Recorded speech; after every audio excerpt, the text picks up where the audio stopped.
a high quality firm, right? I like you, I'm for all of y'all. All that juice, what is new? I need water, darling.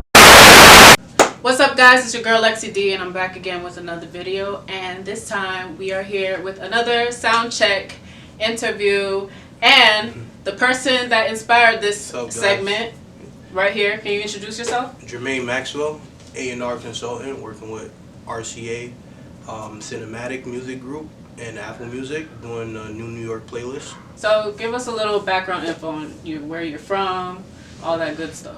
So originally I'm from the Bronx. Lived there most of my life. Grew up uptown in the Bronx. Then I moved downtown towards like Fordham Road, and then moved to New Rochelle. Yeah. So how was life growing up? How was your childhood like? Was it very musically in your home as well, or definitely? You know? Like I grew up in a family that we listened to. Like growing up, we listened to Sade, Anita Baker, Isley Brothers, especially around the holiday season. Yeah. But growing up was rough. Like I saw my family struggle a lot, and my dad and my mom, they worked really hard for. They worked really hard for us to like get out of a bad situation in a way, like my neighborhood. But growing up was really, really tough for me too. Like I would say around middle school, I was moving a lot, so I would always have to make new friends. And then I would say around high school, a lot of my friends were dying in front of me. They either died in front of me, wrong place, wrong time situation, or they were being incarcerated. So that played a huge part in like just me wanting to escape. Yeah. And so it's been a process before you have gotten to this A&R position that you're at now. So right. When did you know that you wanted to become an A&R? So it's a crazy story. Like it's actually wild. Actually, so my best friends actually, Sherrod and Brent, they were making music in their basement since about like 2011, not even 2011, like 2009, 2010. And I used to post on this music site called Kanye to the KTT. Oh yeah, I remember. Yeah, and I was a global moderator there. And while they were making music, I was listening to Kendrick Lamar around that time a lot, like Kendrick, Absol, J-Rock, a lot. So like basically Top Dog. Top Dog in general, right? So around that time, what was going on? They were making music, but they weren't making it on like a serious level. They were doing it because this is what they love to do. Like it was more of a hobby for them. Yeah. So I remember, I was in high school. I was on KTT posting, just being a fan of Kendrick. I was trolling Drake fans, like just being a funny person on the internet. And then I became a moderator, and around the time,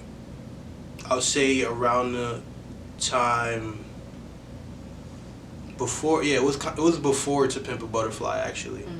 So my friends making music, we would always go downstairs, like in the basement, get high, freestyle, then making music. They were inspiring me, but I didn't want to be an artist. I didn't want to be a producer.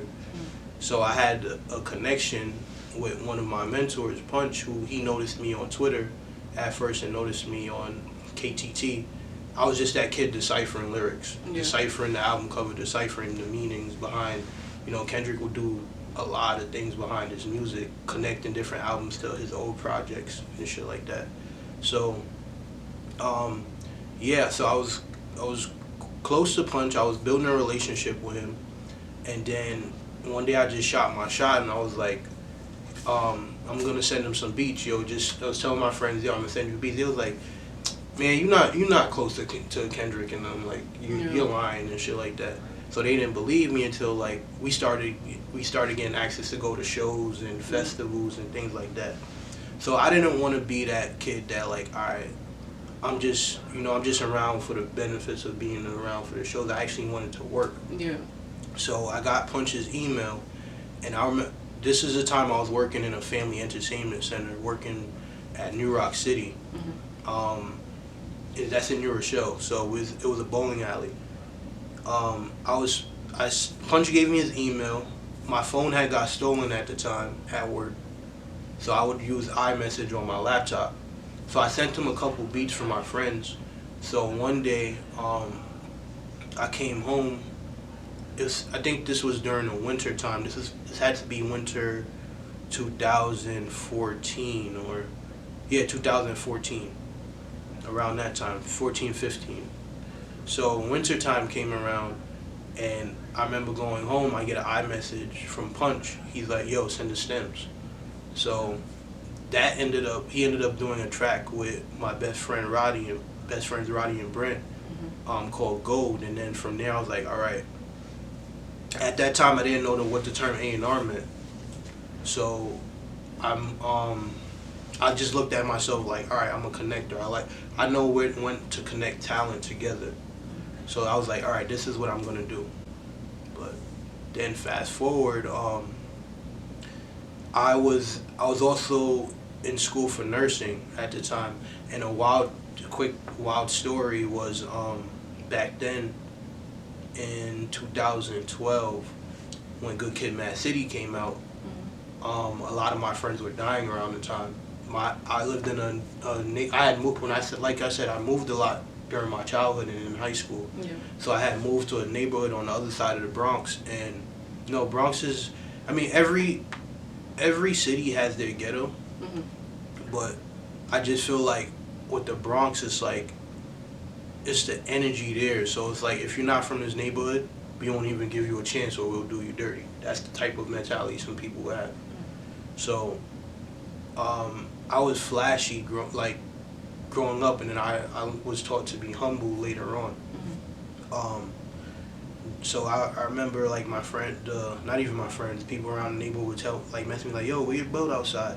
Where your belt outside?" and shit like that. And every time I would go outside, I only go a couple places, either work, the other side of the Bronx to hang out with my friends, or school. That's it. Like I was not that type of kid to hang outside or hang out in the neighborhood if I wasn't from that neighborhood. Yeah. So I just lived there. So basically, my house got robbed. I'll never forget this day, because I feel like this was like the turning point for me.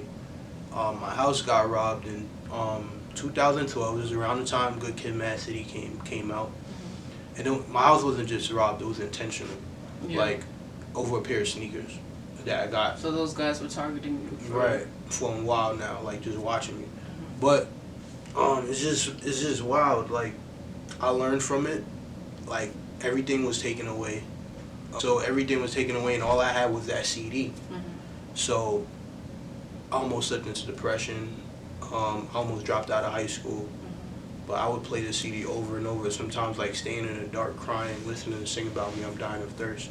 Not only because of what was going on in my neighborhood, but because that first verse, I felt like Kendrick was speaking what was going on in my mind. Like, I had friends who died in front of me. I had friends who got shot in front of me.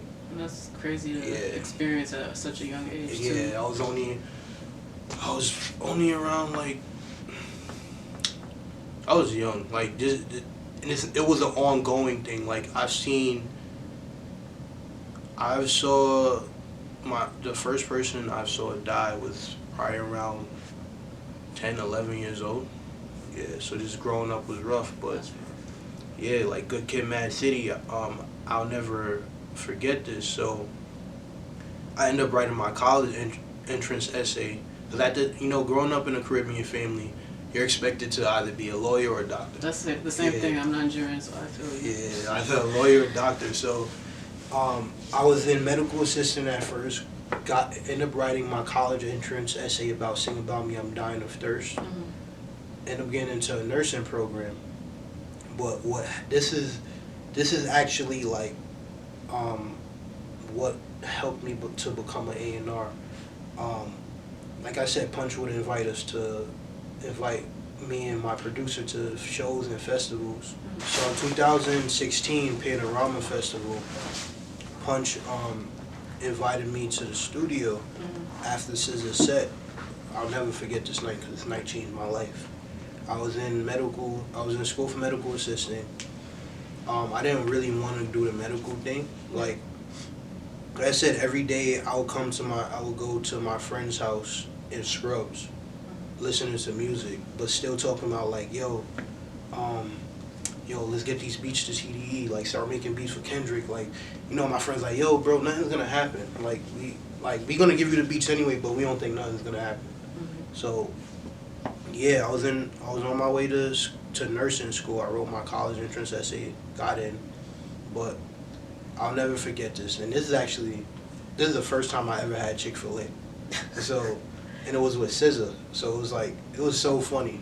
We sat, me, SZA, and Punch, we sat down on a couch, just talked about life. And I wanted to ask him this question for so long because I was still finding myself. I asked him, what did you want to do before music, besides music? He said nothing else, that's it. This is it for me. He just knew. Yeah, he just knew this is all he wanted to do for music. So that night when I left, it was like embedded in my mind, like, all right. He also told me I had a great ear. At first, I didn't know what that meant until later on. Because, you know, I felt like, at that time, I felt like anybody could have a good ear if they liked music. Like, you know, if you have a good taste in music. But the way he just described it to me was like, I know how to put certain people together off of chemistry and synergy. So, yeah, after hearing that that's all he wanted to do, I stopped going to nursing. I stopped like pursuing a medical field and ended up going to school for audio engineering. That's after I also met Shad, my homie who's from Atlanta, and we all met on Twitter. Like, we've known each other on Twitter for years. Yeah. And we kind of like built this like, it's wild. We built this like crazy super group. But yeah, that's how. I would definitely say Punch got me my head start, and every time I see him, I always remind him like, yo, like it was that one conversation that you changed my life. Just all you had to tell me was this is all you wanted to do, like, and you told me I had a great ear. Yeah. It's crazy what a couple of words can do. Right. Yeah. So we know there's a lot of artists and producers out there that are grinding, that are trying to get their come up and stuff, sending all their work to whoever they can. What elements do you look for when you're trying to work with a producer or an artist? If I want to work with them like personally or like, well, I would say talk about both. No, I would say relatability. Relatability is 100% to me. Like, one of the first producers I started managing, his name is Sean. He came to my house, like, and this is before things even like got where they were going. He came to my house and it's like we connected on different levels, and it was more than just music. It was like things we saw growing up, our goals, like things we wanted to achieve for ourselves. And at that time, like, I just had my connections. I just known people. Wasn't really doing much. Yeah. But he trusted me. So, like, yeah, I feel like it's trust, relatability, work ethic, and goals. You have to, what I look for, goals besides music. That's very important to me. Yeah, with artist development. Can you expand on that, why it's so important to you? Because I feel like if you box yourself in with just music, you're gonna deliver the music, but what more could you offer yourself? I always look at a goal like this. Once you hit a limit, I always want to go to the next one. Like, I feel like your goals outside of music are more important than the music itself, because that's what inspires your music in a way. That's what influences you. Yeah, so. I feel it. Yeah. All right, so solely based off what I've been seeing on your Instagram, you are very, very, very on top of artist development. Why is that so important to you? So the reason why one of the reasons why artist development is very important to me is because just going back to Punch, that one conversation, not even just that one conversation, but I'm gonna talk about that one conversation again. That one conversation really, like, it made me understand my calling in a way. Sometimes, like, artists we don't know our true gifts until somebody else steps in. And I feel like as creatives in general, we don't know our limits. Yeah. We sometimes we get scared of our work, like we're very insecure about our work. We're perfectionists when it comes to our work. Sometimes we don't have that power to just fall back and, like, all right, let it breathe on its own. Yeah. It may take somebody else to step in the room and to do that. But another reason why artist development is, like, really, really important to me is because I see myself as a vessel, meaning, like, I see myself transporting information and helping people to get where they want to be. I'm very big on goal oriented. I'm very big on goals and achieving your goals in general. Yeah, and I just love helping people in a way, and not to do it to say I did it, but it just makes me feel good. So if I could touch someone and bring the best out of them, it makes me feel good. Yeah. And it could be anywhere from a simple conversation, putting them in a room with someone they've always wanted to work with, giving them certain opportunities. I'm just really big on, like, people achieving their goals and getting them to where they really want to be. That's cool. So let's go back to this super team that you put together. So can you tell us a little bit about Professional Dreamers and what that is? All right, so I actually took this from another one of my mentors. He had it in his bio for a while now. It's not just me who started it as well. It's actually Shad too. My mentor, he had it in his bio. Tunji Balagun. He always had it in his bio. Professional Dreamers. So I remember asking him, like, I'm like, what is that? He's like, oh, it's just what I call myself. I'm a professional dreamer. Yeah. So we started this group chat. Originally it was me, Shad, Sean, and Park. And then the first day I met Tunji, he told us, like, he was like, yo, just add me in the group chat. And then we renamed it and put it Professional Dreamers. And then since then we started making a creative hub with photographers. We're working on bringing more videographers in. We're working on bringing cinematographers. Just, like, art in general, like, whatever you feel like you're destined to do creatively, we're trying to, like, create a creative hub for that. Yeah, there's big plans we have for that later, like next year. Well, I can't wait to see that. Yeah, appreciate it. So let's go on the topic of mentorships. Do you feel like mentorships in the music industry is very important? Yeah, very, very, very important. So can you touch on your relationship with Tunji? I would say that, alright, so Tunji is, like, he's a real, like, he's funny, not to say, like, he's funny in his own way, like, how he finds, I'll say the same way he finds talent, the same way he'll find people to connect with. So I remember he was following me for a while now, and I didn't know that it was him. I knew who he was, but I didn't know that it was him. He only had about 3,000 followers. And then after speaking to Punch a little bit more, he brought him up, and I was like, oh, he follows me on Twitter. Then I hit him up about coming to SZA's album release party for Control, and he ended up getting me and Park. That's another producer I manage, Park Ave. He ended up bringing us to the album release party. Then he pulled me to the side. I was like, you know, it's our first time meeting, but I've been following you for 3-4 years now. Like, Word? yeah.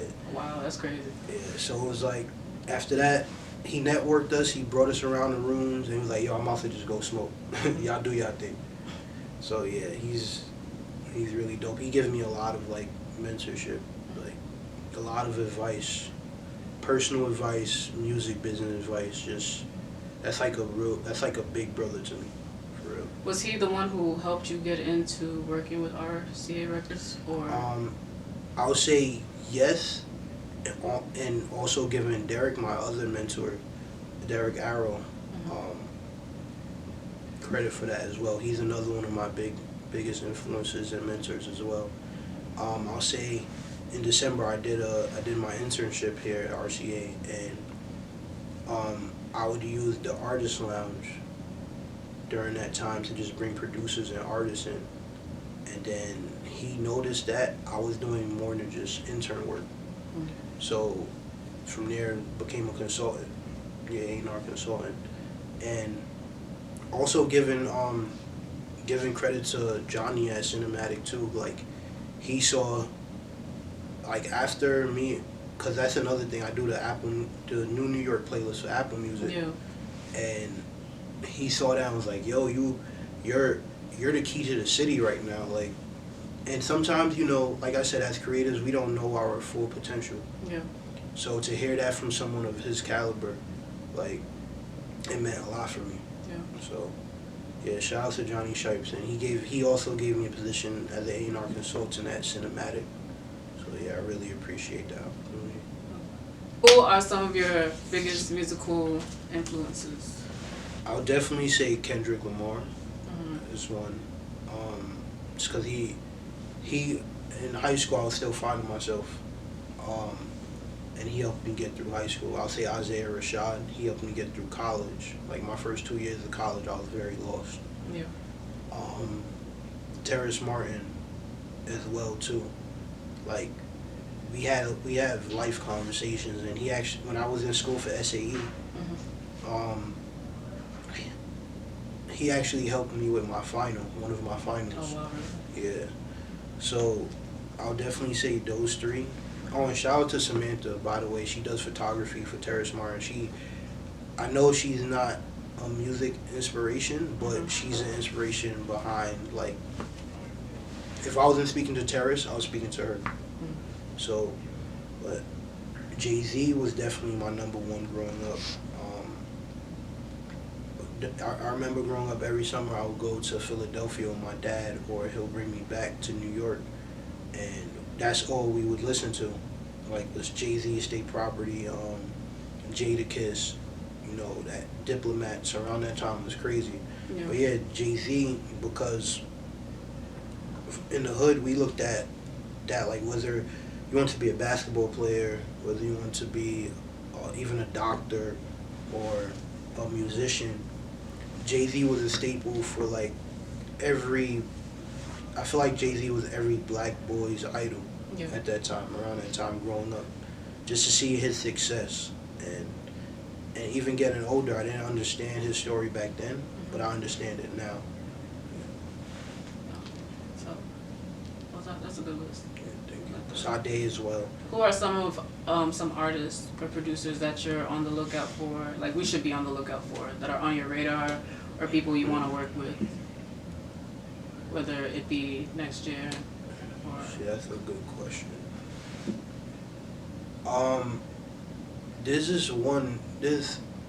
I'll say right now, one artist you guys should definitely look out for next year. There's an artist I started managing. He's originally from Atlanta, and he moved to Tokyo. Oh wow. Yeah, his name is Levi Watson. You should definitely look out for him next year. Shad Brooks, you should definitely look out for him. As far as, well, Diana Lopez, she's very soulful with her music. Janae Sherry, Nighty, it's a couple. As far as producers go, besides the ones in my team already, there's a couple producers on the come up right There's one kid is really dope that Shad actually played me beats from. Mm-hmm. His name is Little Island. He's from Jamaica. Oh wow. Yeah, he's Damn, you guys found someone in Jamaica? Yeah. Ricky Felix. I've heard of him. You heard of him? Yeah. Dope from Boston. Artist Skunts, definitely. For sure. Yeah, Skunts is dope as fuck. It's a couple people. And I'm sorry if I miss any, but I listen to a lot of music. There's a lot of people we should just look out for. Yeah, It's going to be like a storm coming. Right, definitely. Yeah. So, as the year is coming to an end and we're entering 2019, what are some new goals that you have that you want to achieve before the year's over and even in the new year? I'll say personal goals. No, I'm not gonna say my personal goals yet, but like my general goals and goals for my team and the team I'm working with.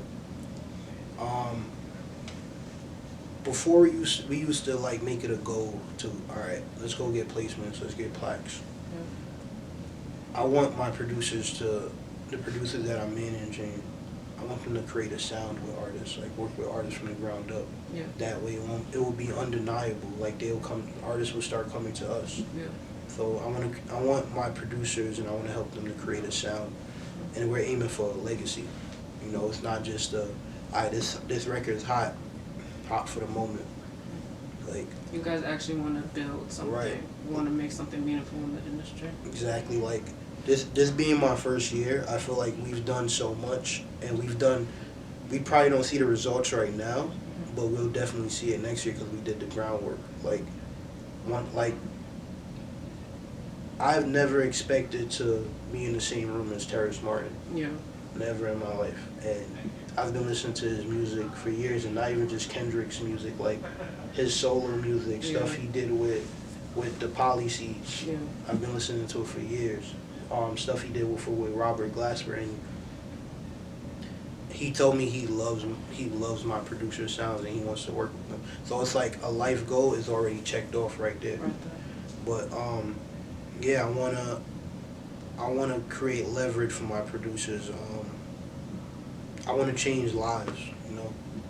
Like I just want my producers, my artists to be comfortable and happy that, you know, they're making music for a living. They don't have to fall back onto a job, and there's nothing wrong with that, because one thing I forgot to mention was it wasn't easy. Like my struggle, I always say the struggle period is the most important. Yeah. Things aren't easy, you know. Yeah. Struggle period is not easy, but yeah, I'll say definitely want my producers and artists to live comfortably, and you know, to be able to make the music they love and to not like conform exactly. But I'll say my personal goal, it's funny because this is my first year and I know I'm thinking ahead, but because my mentor did it at 29 years old, he made Billboard 40 under 40. I'm making that my goal to do that, to make that list in the next 2 years. If not next year, 2020. You can definitely do it. Yeah, I hope so. I mean, not even hope so. I know I will. You will. I know I will. Yeah.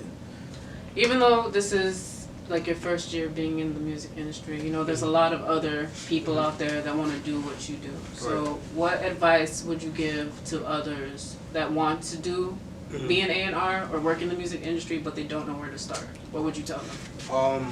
All right, so I started from the blogs, right? I started from music forums. What I would say is this, like for example, KTT, Connie Twitter, we had a lot of people lurking that site. Some people don't like here's a quick story, like Brockhampton, right? They signed here to RCA. Officially signed here to RCA the same year I started working here. We both came from the same music forum. Oh, that's crazy. Like, shouts to Ramel. We used to post on that site a lot. Like, I want to give too much about the backstory, but yeah, we're the product of the internet age. Like, we're the kids who are passionate about music and actually use our passion to get inside the industry. So I say this to say, use your resources wisely. Like, I could have just been that kid on Twitter, like Twitter and Connie to the, yeah, I got these connections, cool, or just brag about it and shit. But I actually used it, not say use my connections, but use my work ethic and my networking skills to get a career out of it. Yeah. Like, and it wasn't unexpected out of nowhere. Like I said, you never know who's watching, and the law of attraction is real. Like, the people you surround yourself with, the energy you put out there in the universe, it all comes back to you. So, all in all, you're saying use your resources and just be true to yourself? Definitely, yeah. And network. Don't give up. Write things down a lot. Like, I use a planner. It's my planner right here. I'm using my planner. I use a whiteboard as well. Those are good for writing down your goals. Right. I meditate a lot. Sometimes don't be afraid to take a step back. Yeah, those are very important. Like, you can't overwork yourself, because if you overwork yourself and you have high expectations while overworking yourself and something goes wrong, that will set you back for a very long time. That's true. So yeah, just networking is key. Believing in yourself. Never remaining stagnant. Always asking questions. Always ask questions. If you're serious about getting into the industry, I definitely recommend getting Donald Passman's Everything You Need to Know About the Music Business, the 9th edition, or whatever edition is out around that time. Like that, study it to the core, take notes, underline, use sticky notes. Like, study that shit until you know it word for word. It's very essential and it's key. That's important, key. Yeah. All right. Well, thank you so much for agreeing to do this. No problem. I appreciate you 100%. So happy I finally got to meet you after all these years, Right. and I'm glad we got to sit down and have a conversation. If you guys want to follow him, can you say your socials? Brainfeeder _ on Twitter, or Kingmane KING.MVINE on Instagram. I'll put all the links below too. Thank you guys so much for watching. Make sure you stay in touch with what he got going on, because he's gonna be killing shit in the game soon. Yeah, So, look out for next year. Thank you guys for watching. I'll see you in the next video. All right. Thank you.